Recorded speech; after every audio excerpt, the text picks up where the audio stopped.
Halo, jumpa lagi dengan Ibu Eri Ernawati. Kali ini Ibu akan menjelaskan mengenai materi perkalian dan pembagian pecahan. Kita mulai yang pertama, yaitu perkalian pecahan. Misalkan kita di sini mempunyai dua buah pecahan, yaitu pecahan A per B dikali pecahan C per D. Bagaimana cara mengkalikannya? Perhatikan berikut ini. Sama dengan pembilang dikali pembilang atau A dikali C per penyebut dikali penyebut atau B kali D. Jadi ingat ya, jika ada dua buah pecahan akan dikalikan, maka yang dikalikan adalah pembilang dengan pembilang dan penyebut dengan penyebut. Contoh 1. 5/8 dikali 4/7 sama dengan pembilang dikali pembilang, yaitu 5 dikali 4 per penyebut dikali penyebut, yaitu 8 dikali 7 sama dengan 5 dikali 4 sama dengan 20 per 8 dikali 7 56. Jadi jawabannya adalah 20 per 56. Nah, pecahan ini masih bisa kita sederhanakan, sama-sama dibagi 4. 20 dibagi 4 itu sama dengan 5. 56 dibagi 4 sama dengan 14. Jadi pecahan yang lebih sederhana adalah 5 per 14. Ini adalah contoh 2. 4/1/3 dikali 7/6 sama dengan. Nah, di sini kita memiliki satu pecahan campuran, yaitu 4/1/3. Terlebih dahulu pecahan ini harus kita ubah menjadi pecahan biasa. Caranya adalah 3 dikali 4 sama dengan 12. Lalu 12 ditambah 1 sama dengan 13. Maka 4/1/3 ini sama dengan 13/3. Oke, kemudian kita kali dengan 7/6 sama dengan, langsung kita kalikan pembilang dengan pembilang, yaitu 13 dikali 7 per penyebut dikali penyebut, yaitu 3 dikali 6 sama dengan 13 dikali 7 itu sama dengan 91. 3 kali 6 sama dengan 18, maka hasilnya adalah 91/18.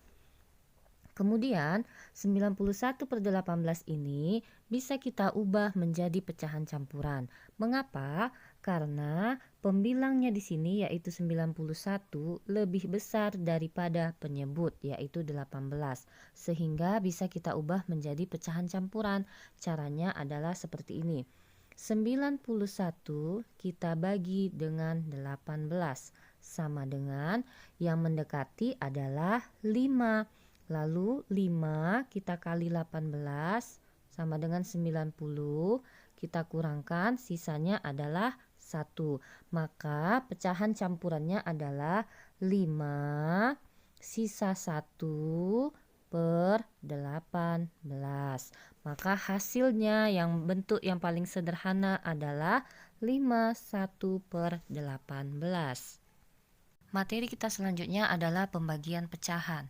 Jika sebuah pecahan yaitu A per B dibagi dengan pecahan C per D, maka cara mengerjakannya adalah A per B bagi kita ubah menjadi kali, lalu pecahan pembaginya kita balik menjadi D per C. Selanjutnya ini sudah menjadi perkalian pecahan. Langsung kita kalikan pembilang dengan pembilang, yaitu A kali D per penyebut dikali penyebut, yaitu B dikali C. Contoh 1. 4/12 dibagi 5/3 sama dengan 4/12 bagi kita ubah menjadi kali, kemudian 5/3 kita balik menjadi 3/5. Karena ini sudah menjadi perkalian pecahan, langsung kita kalikan pembilang dengan pembilang. 4 dikali 3 per penyebut dikali penyebut, yaitu 12 dikali 5. 4 kali 3 itu sama dengan 12. Sedangkan 12 dikali 5 sama dengan 60. Maka hasilnya menjadi 12/60. Kemudian pecahan 12/60 masih bisa kita sederhanakan, sama-sama dibagi 12. 12 dibagi 12 itu sama dengan 1. Sedangkan 60 dibagi 12 sama dengan 5. Maka bentuk yang paling sederhana dari 12 per 60 adalah 1 per 5. Contoh 2. 6 1 per 3 dibagi 2 per 5. Masing-masing pecahan campuran ini kita ubah terlebih dahulu menjadi pecahan biasa. Yang pertama 6 1 per 3. 3 dikali 6 sama dengan 18. Lalu 18 ditambah 1 sama dengan 19. Maka menjadi 19 per 3. Kita bagi dengan 2 per 5. Ubah menjadi pecahan biasa. 5 dikali 2 sama dengan 10. Lalu 10 ditambah 2 sama dengan 12. Maka ini menjadi 12 per 5. Sama dengan 19 per 3. Pembagian kita ubah menjadi perkalian. 12 per 5 kita balik menjadi 5 per 12. Sama dengan kita kalikan pembilang dikali pembilang. 19 dikali 5 per penyebut dikali penyebut. 3 dikali 12.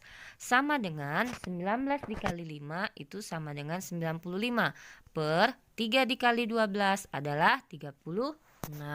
Selanjutnya kita sederhanakan bentuk 95 per 36. Kita ubah menjadi pecahan campuran. 95 per 36. Berarti kita bagi ya, 95 dibagi 36 itu yang mendekati adalah 2. Lalu 2 dikali 36 sama dengan 72. Kita kurangkan, sisanya adalah 23. Maka pecahan campurannya adalah 2, sisa 23 menjadi 23 per 36. Oke, jadi pecahan campurannya menjadi 2, 23 per 36. Materi kita selanjutnya adalah operasi hitung campuran pada bilangan pecahan.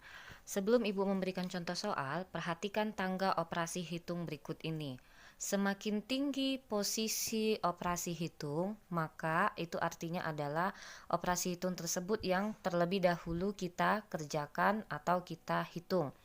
Yang paling tinggi di sini adalah operasi dengan tanda kurung. Kemudian yang kedua adalah pangkat dan akar, yang ketiga kali dan bagi, dan yang terakhir atau yang paling rendah adalah tambah dan kurang. Contoh 1. 3 per 8 dikali 4 per 9 ditambah 1 per 3. Nah, di sini ada tanda kurung. Artinya, operasi yang ada di dalam tanda kurung ini yang terlebih dahulu kita hitung. Maka ini sama dengan 3 per 8 dikali. Operasi perkalian itu belakangan kita hitung. Kita hitung terlebih dahulu yang di dalam kurung. Yang di dalam kurung ini adalah penjumlahan pecahan. Untuk menjumlahkan pecahan, maka penyebutnya harus sama. Terlebih dahulu di sini kita samakan penyebutnya dengan mencari KPK dari 9 dan 3. KPK 9 dan 3 adalah 9. Maka pecahan ini harus kita ubah menjadi pecahan dengan penyebut 9. Kemudian kita akan menentukan pembilang-pembilangnya, yaitu 9 dibagi 9 sama dengan 1. 1 dikali 4 sama dengan 4. Oke, selanjutnya 9 dibagi 3 sama dengan 3. 3 dikali 1 sama dengan 3. Maka pecahannya menjadi 4 per 9 ditambah 3 per 9. Sama dengan 3 per 8 dikali. Oke, di sini penyebut sudah sama, tinggal kita jumlahkan pembilangnya, yaitu 4 ditambah 3 sama dengan 7. Maka hasilnya adalah 7 per 9. Kemudian ini sudah menjadi operasi perkalian. Langsung kita kalikan pembilang dengan pembilang, yaitu 3 dikali 7 adalah 21 per penyebut dikali penyebut atau 8 per 9 sama dengan 72. Maka hasilnya adalah 21 per 72. Kemudian pecahan ini masih bisa kita sederhanakan. Ya, masih bisa kita sederhanakan, sama-sama kita bagi 3. 21 dibagi 3 sama dengan 7. 72 dibagi 3 sama dengan 24. Maka hasilnya adalah 7/24. Contoh 2. 2/9 ditambah 8/3 dibagi 6/9. Nah, di sini operasi hitungnya ada dua, yaitu tambah atau penjumlahan dengan pembagian. Kalau kalian ingat, tangga operasi hitung yang tadi Ibu berikan, operasi pembagian itu lebih tinggi posisinya daripada penjumlahan. Maka pembagian duluan kita hitung, sedangkan penjumlahan nanti belakangan. Maka ini sama dengan 2/9 ditambah 8/3 bagi, kita ubah menjadi kali, 6/9 kita balik menjadi 9/6. Kita selesaikan terlebih dahulu yang operasi perkalian. Sama dengan 2/9 ditambah pembilang dikali pembilang, 8 kali 9 itu sama dengan 72. Dan penyebut dikali penyebut, 3 dikali 6 yaitu 18. Maka hasilnya menjadi 72/18. Selanjutnya ini menjadi operasi penjumlahan pecahan. Ingat ya, kalau kita mau menjumlahkan pecahan, maka penyebutnya harus sama. Apakah di sini penyebut sudah sama? Belum. Kita samakan terlebih dahulu dengan mencari KPK dari 9 dan 18. Berapa KPK 9 dan 18? Tentu saja adalah 18. Oke. Selanjutnya kita tentukan pembilangnya. 18 dibagi 9 sama dengan 2. Lalu 2 dikali 2 sama dengan 4. Oke. Kemudian karena ini penyebutnya sudah sama-sama 18, langsung saja pembilangnya adalah 72. Kemudian karena pembilang di sini karena penyebut sudah sama, langsung kita jumlahkan pembilangnya. 4 ditambah 72 sama dengan 76. Maka hasilnya menjadi 76/18. Karena pembilang lebih besar dari penyebut, maka ini bisa kita ubah menjadi pecahan campuran. 76 dibagi 18. Hasilnya adalah 4, sisa 4. Maka hasilnya 4/18. Nah, kemudian di sini pecahan 4/18 masih bisa kita sederhanakan sama-sama dibagi 2. Maka ini hasilnya adalah 42/9.